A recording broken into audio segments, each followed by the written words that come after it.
Number 10. Cockroaches. Nice. Hope you're eating a snack right off the bat. I've been playing a lot of Fallout 4 recently. Cockroaches are going to outlive all of us. Apparently, you see it in movies, you see it in comic books, games. These little guys can survive anything, and they're really gross to look at, and they're fast. They can survive a literal apocalypse, however that may look. There are over 4,000 species of cockroaches, believe it or not, and they can withstand high levels of radiation, and they're on track right now to outlast all of our insecticides. This is so scary. I'm alarmed while I'm doing this. While these creepy crawlies are exposed to toxins, they quickly evolve right there in front of our very eyes. They can evolve on the spot. We're literally making them stronger right now. Although cockroaches will live 2 years at most, females give birth to around 300 offspring at a time. I just got goosebumps. That's horrible. I'm not a fan of bugs, but, well, we're at number 10, so it's gonna get worse. Number 9, mosquitoes. These little bloodsuckers have been around since the age of dinos. They're all over you when you're outside, when you're camping. All of a sudden, you're scratching all weekend and it's not fun. They're annoying, but when it comes to the Amazon rainforest, mosquitoes there are much worse than you could ever imagine. Mosquitoes are one of the most dangerous because, well, for starters, they can fly. That ought to be pretty helpful. And you don't see them coming, and by the time you do, it's far too late. That's it. If you travel to parts of the Amazon rainforest and you don't have yellow fever vaccinations or extremely strong mosquito repellent, well, you're gonna have a very bad time, my friend. These suckers are literally just clouds of malaria just waiting for you to walk into. Even cottages, I can't do it. I have to wear the net costume around my head the whole time. I feel like a knight when I wear one of those, but you know what? I feel safe. Number 8, box jellyfish. Let's go under the sea for a hot minute. We talked about the blue ring octopus on here before, so, you know, what other haunting discovery lurks below the waves? Box jellyfish, of course, also not wise to touch, so don't think about it. But Australian box jellyfish specifically, they have plenty of venom. They're super deadly, and it doesn't help that they're practically transparent in the ocean. They look like little bags of skin going by. I don't know why I said bags of skin, that's an odd thing to say. You won't see them coming at all. They're just clear blobs that float towards you, and its tentacles can sting you with its millions of nematocysts. Also, peeing on your leg won't solve this problem. It's not gonna work this time, pal, alright? Zip up, not a good idea. Australian box jellyfish carries around toxins that cause extreme pain, paralysis, delirium, cardiac arrest, and or even death, all within 5 minutes or less. You won't even have time to get your goggles off and ask for help. You'll be done, just like that. One jellyfish has enough venom to kill 60 adults. Yikes. I'm never swimming again in the ocean. Specifically, not with 59 other adults, that's for sure. That's a bad setup. At our number 7 spot, we have the mascot and logo of the Cobra Kai, the King Cobra. The king cobra is the longest venomous snake in the entire world. Probably why it's called king cobra and not just cobra. The king cobra measures up to 18.7 feet and weighs up to 19.8 pounds, or 9 kilograms. I know it doesn't sound like much, but this snake is definitely huge in length, and while it might not be as wide, that makes it that much deadlier. These snakes are able to strike their prey hard and fast. Just like as they say in Cobra Kai, strike first, strike hard, no mercy. No mercy indeed, because king cobra bites are deadly to humans. If bitten by a king cobra, you have approximately 15 minutes before you are out cold. Another crazy cool fact is that these snakes are immune to their own venom. Not only that, but these little guys are extremely aggressive and ready to strike and defend themselves not too long after birth. So personal suggestion, don't mess with cobras, or you get the fangs. At number 6, we have the Burmese python. Yeah, remember this one? One of the subspecies of the Python molurus, up top with the Indian rock python? Remember when I said that these snakes could reach longer lengths over the Indian rock python? Well, just like the king cobra, these snakes can reach up to 18.7 feet as well. These snakes are also excellent swimmers, and if you feel the need to go check one out, just take a quick trip down to Florida. Since the end of the 20th century, these snakes have been known to invade southern Florida and begin to breed there. So, luckily for the Florida people and all the snowbirds who escape Canada in the winter, these snakes are not venomous, but are massive. Imagine waking up to one of these next to you. Honey, what's the number for 911? Coming in at our number 5 spot and halfway point is the African rock python. The pythons can obviously be found in Africa and are one of the longest pythons in the world. Don't worry, we will get to the other ones very soon. These snakes usually reach lengths of 15.8 feet in length, but some have reported even longer. Nothing can be proven 100% true yet, but apparently back in 1958 there was an African rock python that was killed and measured 23 feet in length. It was also claimed to have had a 5-foot juvenile crocodile in its stomach. Ooh. That's not too much smaller than an adult Dewey. And they're only gonna get bigger. Number 3, the Black Widow. Another spider, just cause I hate myself. We've all heard about this spider, but just how bad is her bite? The Black Widow is not only 1, extremely painful, but 2, it's incredibly toxic. Now at first you may not even feel anything. You may think you were bitten by a mosquito. There's slight irritation on the skin at first, nothing too bad, but an hour later, it is much, much worse. Now the ball's rolling. You'll be disoriented, you'll be dizzy, you'll be nauseous, your breathing will become difficult, all because of one little bite. Male black widows are much smaller and they contain much less venom than that of the female. A fact that you may have heard about this spider already that I can't get over personally is that the female black widow actually begins eating the male while they're mating, while they're getting it on. Top 10 ways to spice up your spider marriage. You won't believe number 4. That is brutal. Oh, those poor guys. Now this is called Latrodectus mirabilis, and it's now the scariest thing that I've ever heard. If you do get bit, just relax, take it slow and breathe because luckily we have an anti-venom for this bite. Number 2, scorpions. I always say I'm afraid of spiders, and that's for sure a fact, but I'm sleeping on scorpions. They're a horrible combination of everything scary. Scorpions can survive in deserts, rainforests, some mountains. I mean, I don't want to alarm anybody here on Bumblebee, but they're kind of everywhere. I don't know, one might be under your bed right now as you're watching this, right as you're clicking that thumbs up right now, right as you're hitting subscribe right now. A scorpion could be hitting subscribe.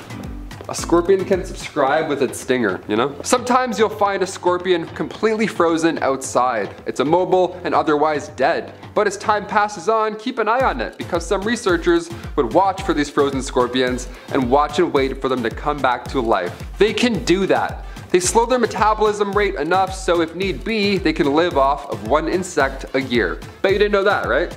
Terrifying, you're welcome. And finally, number 1, ants.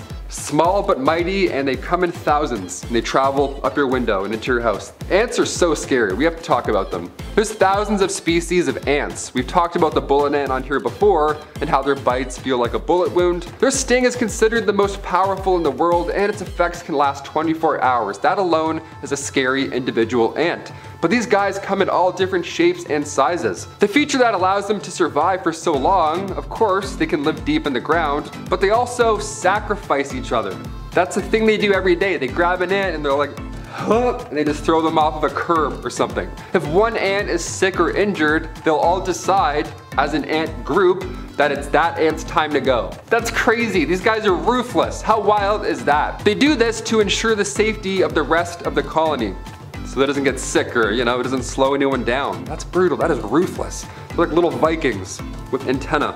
They've been around for a very, very long time, and there's no reason to believe that any apocalypse can hold any ant or an ant colony back. I'm terrified. I spilled a drink yesterday. Now I feel like there's ants everywhere. What do I do? Number 10, the walking worm. Okay, this was my nickname back in high school. Nice, good to be back. This one sounds nice. Earthworm Jim, Gumby, I got them all. Just a walking, lanky worm dude.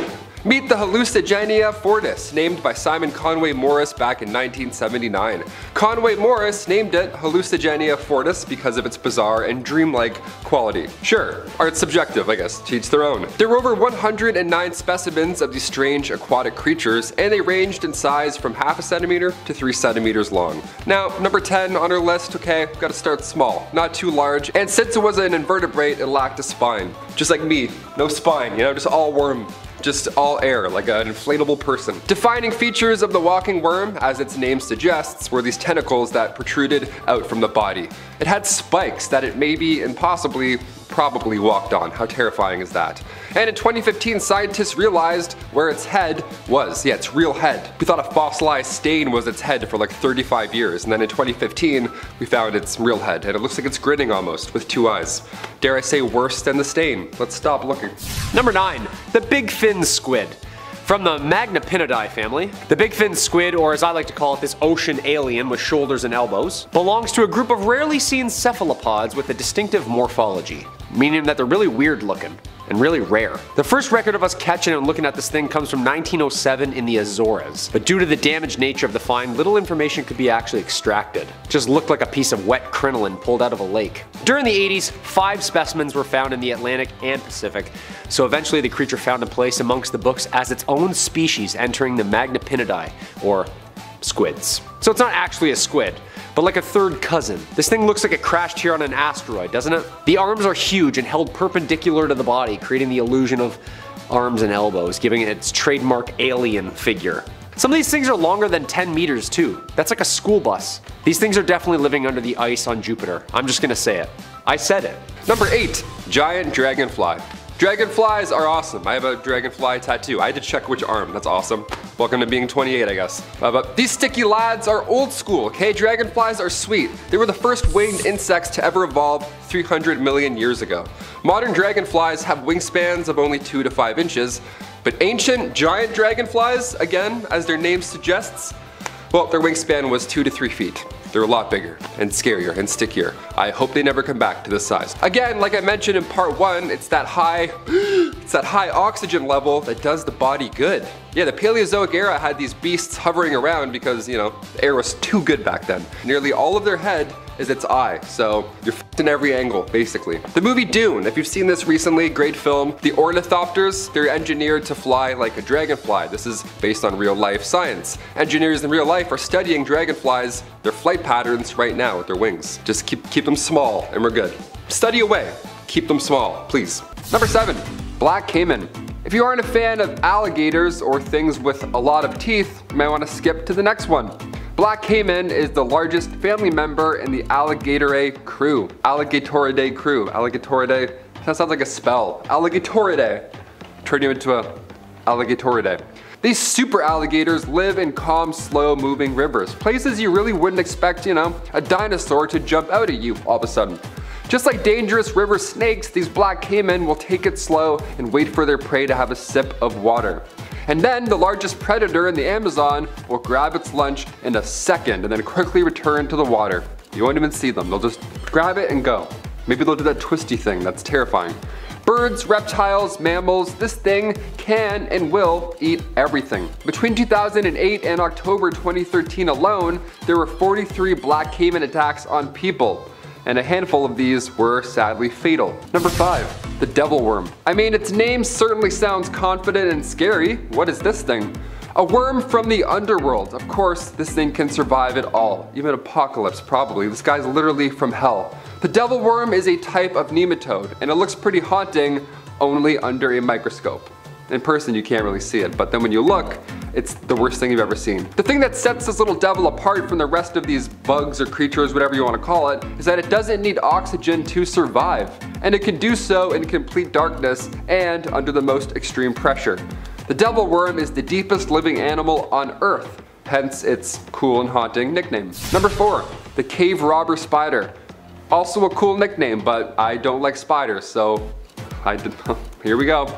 The worst thing ever. Welcome back to Bumblebee. The cave robber spider, or Troglodyte, can't tell which name is worse, I guess, is a quick cave predator that has a fun little addition over your standard spider. How neat is that? The cave robber has claws on the end of its legs, just to make it even worse. The cave robber likes to hang from its web from the top of, you guessed it, pitch black caves, and when it feels something a little too close for comfort passing below, it snaps its prey with its claws. One would compare it to a praying mantis, only in dark caves, and also a terrifying spider on the ceiling that you don't see. Stellar combo, if you ask me personally. If you live in Southwest Oregon, I'm so sorry. Please don't go in any caves. Number 3, Dunkelostis, from Dunkel's bones, named after paleontologist David Dunkel, who discovered and studied the fossils. Ostis is Greek for bone, referring to the giant tectonic plates looking things that this thing is made up of. Being one of the largest and most powerful fish ever to swim in our waters, ever, these swimming tanks could eat pretty well anything it wanted, including other Dunkelostises. This thing was top dog. The first remains were discovered along Lake Erie cliffs. That's scary, that's like right over there. Dunkleosteus could suck in and bite straight through any animal alive at the time, from the thick-shelled ammonites to the other plecoderms with body armor. This thing was basically like the great-great-grandfather of any fish who eats other fish. They would even bite each other and dent their own armor. Their diet shifted from soft-bodied prey such as whales and sharks to larger armored prey such as plecoderms. Basically it liked to eat the little crunchy stuff instead of the soft-bodied megalodons. What a sentence. Number 2. The moa. This New Zealand bird went extinct about 600 years ago. See, moa, they were these flightless birds, massive, might I add, and archaeologists first discovered its fossil in a cave, just hidden in the very back, right in the depths. Its flesh and everything was still attached. See, these ancient birds would reach about 5 feet tall, and when you think of dinosaurs, you probably think that's quite petite in comparison, but no, listen up. The birds stopped flying right after the dinosaurs went extinct. According to biologist Matthew Phillips from the Australian National University of Canberra, once the dinosaurs off, they now had freedom. They could go outside without having to make any daring escapes, right? They weren't terrified every day to be lunch. They walked around, they got fat, and they hung out in caves. So it might seem a little depressing to watch a creature lose the ability to fly, but it's because they're eating good, you know? They're good problems, right? Scientists have recently discovered moa DNA from ancient eggshells, so there's a possibility we might see these fatties hit the skies once again. Let's keep them on Weight Watchers this time around, you know? Let's keep them in the sky, keep them. Number 1. Eurypterid. Long story short, an ancient huge sea scorpion. That's it. I'm done. No, I said no spiders, earwigs, and scorpions. No, that's it. An extinct group of arthropods that formed 470 million years ago, with 250 species of its own, the Euryptid is the most diverse Paleozoic class of its time. This is like the first of the creepy crawly stinger pincher things, you know? They declined in numbers and diversity until becoming extinct during the Triassic extinction event about 250 million years ago. Yeah, thank God. I can't even put a crayfish on a hook without squirming. Called sea scorpions, of course, because of 2 qualities. Being able to go in and out of water, and having 2 sets of lungs. Yeah, this thing's a fossil, right? This thing just got way more terrifying. They are the largest known arthropods ever to have lived on Earth, ranging anywhere between a foot and 4 feet big. That's a longboard, Taylor. A skateboard with claws and pinchers and a tail, in and out of the water. Alright, the animal kingdom. How beautiful. Number 10. Longisquama. Longisquama is a very crucial genus of extinct reptile. I feel like I already sound like David Attenborough, dude. The Longisquama insignis from the Middle to Late Triassic Formation. That was not bad. Come on. Longisquama means long scales. Insignis means small. The Longisquama insignis is notable for a number of long structures that appear to grow from its skin. Little mohawk boys, you know? These things were rad looking. They were diapsids, which was a reptile subclass. A small group of climbing and gliding reptiles. Little jumper dudes. These guys were awesome. Little mohawk tree dudes. They lived in forests located on the supercontinent once called Pangaea. Its most notable feature is a double row of long scale-like pins running along its back, forming 6 to 8 pairs. It had 1 pair of scales for each of its pair of ribs, like knight's armor, little mini tectonic plates, mixed with feathers on top, and we get Longisquama scales. Could be rows of wolverine claws, could be rows of feathers or dragonfly-ish wings. Scientists still don't know. This little mohawk boy is sick though. Little flying dude. Those are definitely little dragonfly wings, I'm calling it. Number 9. Carnotaurus. Okay, Kyle and I, we had a different dinosaur animated movie growing up as kids, okay? Today you got the little dinosaur, that's cute, that's great animation. Back when we were younger, we had the scary dinosaur movie. Remember that one? Where none of them talked, with the Carnotaurus guy as the villain. Yeah, that one didn't talk. It was just the scariest thing I've ever seen in my life. I'm pretty sure I walked out of that theater. Didn't say a peep. And this guy didn't have to, really. Look at him. The Carnotaurus was a unit. Yeah, they thankfully disappeared 69 million years ago. Nice. They were around the same size as a T-Rex, coming in at about 29 feet long, but they were nicknamed meat-eating bulls. So, yeah, that ought to tip you why they were the villains in said movie. They would run at about 25 miles an hour. They're one of the fastest and largest moving theropods to ever live. Its arms were smaller than that of a T-Rex, so we can roast them in some capacity, okay? We got them on some, you know, on something. But honestly, it didn't matter because this one had horns, hence the meat-eating bull alias. It was rediscovered in 1984 by Jose Bonaparte in Argentina. They've only discovered one skeleton of these things, so hopefully there weren't too many of these poking around. Yeah, Annalena took me to see this one. I'm pretty sure I walked out. It fucked me up good. The scary guy, he runs out so fast. God, he's so fast. Number 8. Plesiosaurus. Ah yes, the Plesiosaurus. A genus of extinct, very large marine reptile that lived during the early Jurassic period. It is known by nearly complete skeletons from the waters and rocks in England. It is known for its small head, long and slender neck, broad turtle-like body, short tail, and 2 pairs of large paddles for limbs, and is apparently the legendary, the one and only, Loch Ness Monster. Cue the bagpipes. The first complete skeleton of a plesiosaurus was discovered by paleontologist and fossil hunter Mary Anning in Jurassic Age rocks December 1823. Plesiosaurus are moderate sized compared to what it was swimming around them at the time, usually only about 5 meters in length, and about 500 pounds. They had the head like a big pit bull, and the teeth like a big pit bull. They fed mainly on clams and snails. Okay, this is like a medium scary now, all of a sudden. Number 7. The frilled shark. Chlamydoslacus ingenius, aka the frilled shark, is the extinct species of shark that once swam our oceans. Thank gosh. Well, actually kinda still does. Oh. The frilled shark is considered a living fossil, not just its age and time spent surfing the coast, due to its primitive eel-like brown body. Its snake-like jaws, 8-foot body, and the way it moves under the water are all common in ancient serpents and water creatures. Yeah, this thing's a water dragon, basically. This thing's like an eel serpent shark hybrid. It swims the Atlantic and Pacific Oceans, usually in deep murky water. So am I just gonna like snorkel into one of these things any day now? Good thing is that these things are really hard to find. Like, really hard. Usually caught by accident in commercial fishing nets, usually at depths anywhere between 50 and 1,000 meters. So unless you're free diving at night and have a supersonic lung span, you should be okay. Number 6. The gastric brooding frog. I'm a big fan of frogs, except for when they, hatch out of their back. I don't like that. It's arguably the worst thing I've ever seen online, and I have read it, and have had read it for years. These frogs would swallow its egg back in the day, and then they would hatch them out of their mouth. If you watched it backwards, you'd be like, no, stop. They all went extinct back in 1983, but scientists have somehow figured out how to implant dead cells into a fresh egg from an entirely different frog species. So we may just see this fancy frog make a fancy comeback. Yeah, let's just hope these ones aren't born out of their backs. Do you want to see it? I feel like you want to see it. There it is. Enjoy. You asked for it. Thumbs up for this. It's life, it's nature. Number 5. The giant sloth. Megatherium is an extinct species of ground sloth. Locals to South America, they lived between the Pliocene through the Pleistocene eras. Basically like a really long time. Yeah, this thing was big and heavy as a modern day elephant, but like sloth form. This massive beast was first discovered in 1788 on the banks of Argentina. The bones, of course, not one. Megatherium became extinct around 12,000 years ago, thank gosh, during the Quaternary extinction event, which also claimed most other large mammals in the New World. The extinction coincides with early America's settlement and the kill sites where sloths were slaughtered. I tried. Suggesting that humans were out fist fighting these things, aiding in such extinction. Yeah, all of a sudden mammoths are like way less scary. I wonder if they moved as slow too. Like a bear the size of an elephant moving in slow motion. So I just like throw it. It's like right here. Just be like, there.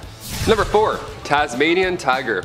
Once native to Australia, of course the land of horrors, the Tasmanian tiger, also known as the thylacine, was a massive carnivorous marsupial that went extinct around the 1930s. Thank the Lord. Major factors here are, as you guessed, climate change, hunting, and its genetic diversity wasn't all too great.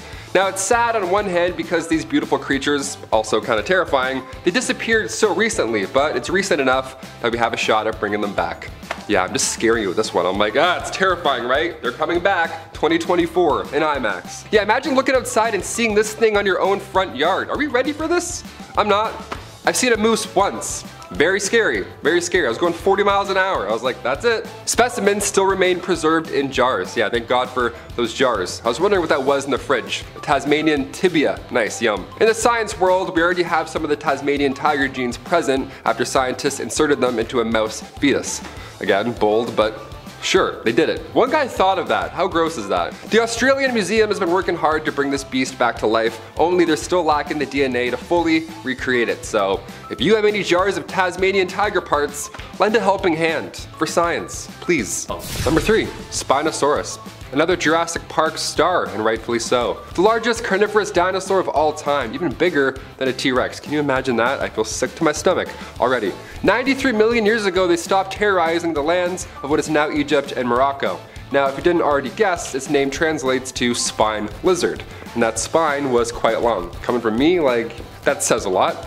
The Spinosaurus would measure up to 60 feet long, and aside for its back, one of the most notable features is its 6-foot long head. Yeah, not neck, 6-foot long head. That's an Egyptian god. That's like, this is terrifying. Its mouth was similar to a crocodile's with straight, sharp teeth. He would just do the alligator smack and then just chomp the shit out of you and yours. Paleontologists from the University of Pennsylvania believe that this guy used to swim as well. Because where the first Spinosaurus fossil was found, that used to be the Beharia Oasis in Egypt, a massive swamp. Water or land, I want nothing to do with it. Long mouth, stretched neck McGee, stinky ancient alligator breath, get out of here. Never. Turtles, not even. Number 2, Megalania. Megalania. The Varanus priscus. This extinct species of giant monitor lizard is a part of the megafauna that inhabited Australia during the Pleistocene. It is the largest terrestrial lizard known to have existed, reaching an estimated length of 7 meters. Yeah, length of a killer whale, weighing around 5,000 pounds. Megalania is thought to have had very early and similar ecology to the modern Komodo dragon. The fossils of lizards in Australia date back around 50,000 years ago. The First Nations peoples of Australia encountered these ancient dragons, and we actually hunted these things way back. These things can sprint 3 meters a second, Taylor. God, he's so fast. Whenever I'm tired at the gym, I'm just gonna picture this giant lizard just like trucking behind me. From its size alone, scientists suggest it would have fed mostly upon large-sized marsupials and mammals such as the Australian lion. Oh, that's good. Yeah, this thing ate lions, dude. With its heavily built limbs and body, a large skull, a jaw full of serrated blade-like teeth, some scientists regard Megalania as the apex predator for the last thousands of years. Yeah, I'd like to think so. It's Australia too, dude. That makes it like 18 times worse. Oh yeah, and it was venomous. Of course. Of course. Starting us off at number 10 is that black mamba, and I'm not talking about the late great Kobe Bryant, although this did teach me the origin of his nickname. I'm talking about the giant, terrifying snake. The black mamba is the largest venomous snake in all of Africa. These snakes typically reach up to lengths of 7.2 to 8.9 feet. Although the longest one that was ever recorded measured a total of 14.11 feet. Kobe was 6.5 feet. That's longer than 2 Kobe Bryants. The black mamba snake is known to be one of the most vicious snakes in the world and is known to attack without any particular reason aside from someone getting in its space. The black mamba venom is incredibly toxic. If bitten by a black mamba, a human is expected to fully collapse within 45 minutes. So, if you ever come across one of these giant aggressive snakes, you best hope to be near a hospital and not alone. At our number 9 spot, we have the boa constrictor. Boa constrictors can reach up to 9.9 to 13.1 feet, with females measuring longer than the males. For the most part, these beautifully colored snakes are rarely considered dangerous towards humans. This is one snake that is commonly kept as a pet around the world. However, just like with anything else, there are stories where things have gone terribly wrong. As much as I love snakes and kinda want one, I don't think I could do a giant one like a boa. I mean, they seem friendly enough, but constrictor is in the freaking name. And please, I know people who have described me as an absolute snack, but not for snakes. At our number 8 spot, we have the Indian rock python, or scientifically named Python molurus. This giant snake measures up to 9.8 to 15.1 feet long, but is also one of the 2 subspecies of the Python molurus. The other one being the Burmese python, which is known to be even larger than the Indian rock python. Both of these snakes can be found in tropic and subtropic areas of southern and southeast Asia, and luckily for us, it is non-venomous. That being said, these things are absolutely massive, and even if they're not venomous, I'm sure an Indian rock python bite would still take quite the chunk out of you. Number 7. The great auk. Once thriving in colonies off North Atlantic coasts, the great auk would grow 30 inches long, which isn't too scary, but hear me out. It had tiny wings that would only be used to swim. They were only 13 centimeters long. Kinda cute, but again, hear me out. They were small and jarring to look at. I mean, if this thing was coming at me today, I'd certainly have a rough time. But thankfully for hungry sailors, the great auk was greatly defenseless. Yeah, oops, sorry, we got a little snacky. Around the 1500s, European fishermen discovered this perfect area for hunting, and it just happened to be where most, if not all, of these great auks were living and thriving. Yeah, Newfoundland looked like the iceberg and club penguin. It was just like, stacked, just looking real good. Now the iceberg and club penguin is gone, as are these guys, so, you know, not a bad bit. Also, I'm broken inside. I miss Club Penguin, RIP. By 1950, the last 2 known specimens were hunted by a single fisherman, hunted on LD Island, just off the coast of Iceland. Scientists plan on using genetic information extracted from their fossils or preserved organs. Remember those jars of organs, those guys with the random jars of exotic bird pieces? They come in handy apparently. They plan on editing their DNA into the closest living species, which is now the razor-billed auk. So yeah, the organization Revive and Restore is behind the wheel on this one.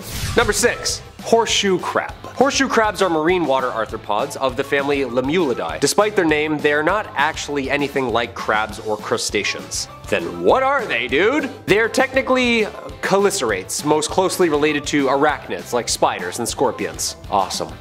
Like, what are we looking at here? What is this thing? Fossil records for horseshoe crabs extend back as far as 480 million years ago. Nice, thank God. Wait a second, nope, they're still around. Ha! These shelly dudes like to keep it shallow, however, in murky waters, mostly in Southeast Asia. Horseshoe crabs use hemocyanin to carry oxygen through their blood, which actually turns their blood blue due to the copper in said proteins. This feature is similar to what white blood cells do for us, and because of this, these guys are unfortunately blood harvested every year by us for medicine.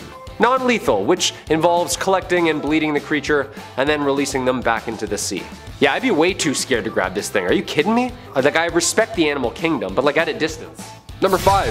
Linenicus. It's not a Decepticon, it's a Linenicus. Close though. If you thought a T-Rex had tiny arms, wait till you see this little dude. Linenicus monodactylus, these guys roamed the lands of Mongolia 65 million years ago.